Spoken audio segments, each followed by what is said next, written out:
Pois não, presidente. A matéria envolve a suspensão de direitos de um sindicalista. Foi aplicada uma pena de 24 meses de suspensão e, por meio de o sindicalista foi comunicado por meio de uma notificação extrajudicial. Então, o tema aqui envolve basicamente a questão do devido processo legal e da forma como a notificação foi posta. Da notificação, realmente extrai-se aqui que está narrada na notificação o motivo e os fatos que diz, que eu até grifo aqui no meu voto, onde diz: pelo exposto diante da gravidade da situação, a diretoria, junto com o Conselho Fiscal, no dia 31 de março, decidiu por maioria suspender durante 24 meses os direitos do senhor Roberto Carlos Torres. E aí, em seguida, seguem os demais trâmites e veio, então, a questão, a esfera judicial. O sindicato, na esfera judicial, apresentou uma testemunha, o senhor Nivaldo Pereira, o qual, porém, não sabia informar acerca dos atos do procedimento administrativo disciplinar.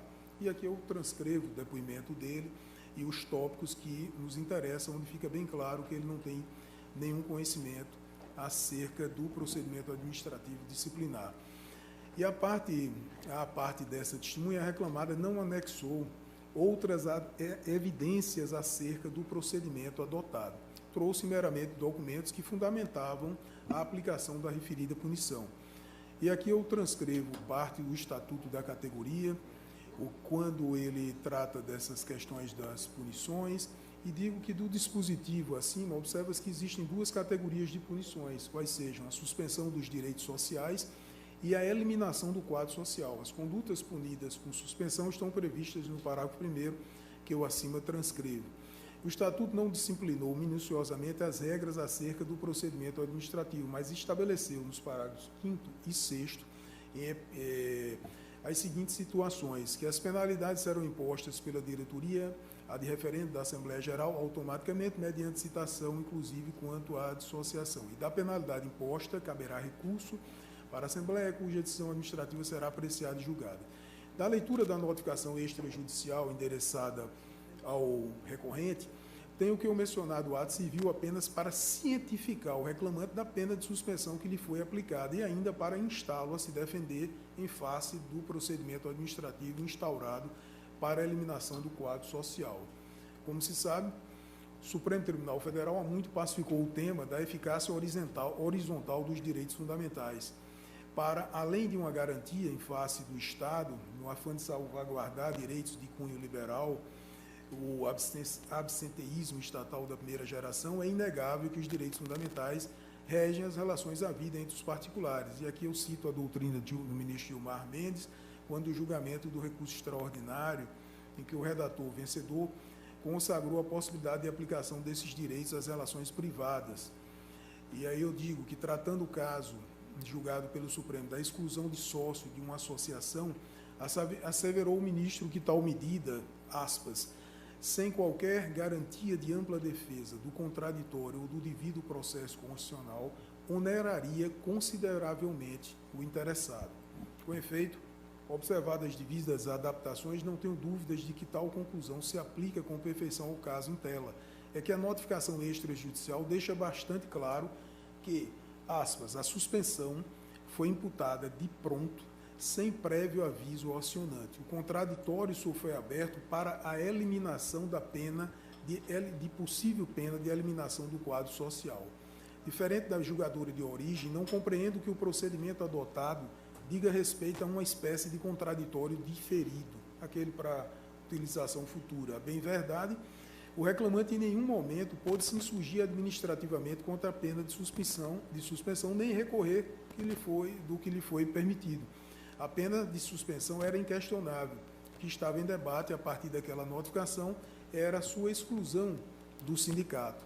Aqui se diga que a hipótese nem se amolda aos casos de suspensão sumária previsto no artigo 11, parágrafo 3º do Estatuto. Ora, a norma não possui palavras inúteis, de sorte que, ao dividir em dois parágrafos as hipóteses de suspensão e de suspensão sumária, não há como tratá-la indistintamente, como se fossem a mesma coisa. Ressalto que, na minha ótica, mesmo que as suspensões sumárias devem ser encaradas como espécies de medidas cautelares que não dispensam, aqui sim, dado o espírito constitucional, o chamado contraditório diferido. Como se sabe, o contraditório assume uma tripla função na dinâmica procedimental, qual seja, de integrar o interessado à relação jurídica em curso, de cientificá-lo dos atos realizados e, por fim, de permitir-lhe influenciar na tomada de decisão. Do contrário, beirar-se a uma estrutura kafkiniana, em flagrante ofensa aos fundamentos democráticos do Estado de Direito.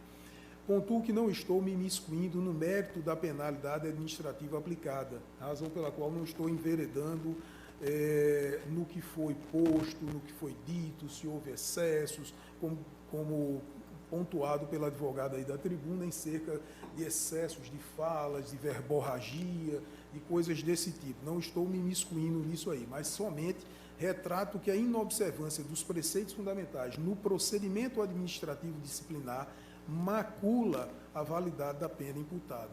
E com essas considerações, senhora presidente, por ter ofendido o contraditório e a ampla defesa, eu estou dando provimento ao recurso ordinário do reclamante para anular a pena de suspensão dos direitos sociais aplicadas pelo sindicato reclamado. Estou invertendo a sucumbência e motivo pelo qual estou condenando o ente sindical a pagar honorários advocatícios no percentual de 10%. Como voto. Ok. Doutor Fernando. Muito bem, senhora presidente. Eu estou acompanhando integralmente o voto do relator, uma vez que entendo que realmente não foi oportunizado ao recorrente o amplo direito de defesa e o contraditório. Então, restando violado esses princípios constitucionais, também concluo na mesma linha do relator. É como eu voto. Não. Eu também vou acompanhar o relator, porque, como bem disse, o estatuto aqui ele é bem claro, tanto em caso de suspensão ordinária, quanto em caso de suspensão sumária, é preciso que, antes disso, exista a comprovação de que o indiciado, no caso, né, a parte ré, tenha sido notificada, ela tenha comparecido ou não, mas tenha dado condições de ela fazer a ampla defesa, porque o contraditório não foi observado nesse caso. Tanto que o senhor relator não entrou nem no mérito, mas precisa realmente ser dado oportunidade para que ele faça a defesa e só a partir daí é que o sindicato poderia tomar uma atitude, o que não aconteceu. Ele foi sumariamente punido com essa suspensão. Então, por conta disso, eu também vou acompanhar o voto do senhor relator para anular essa punição. Então, fica a unanimidade nos termos do voto do relator. Obrigada, doutora. Obrigada a todos.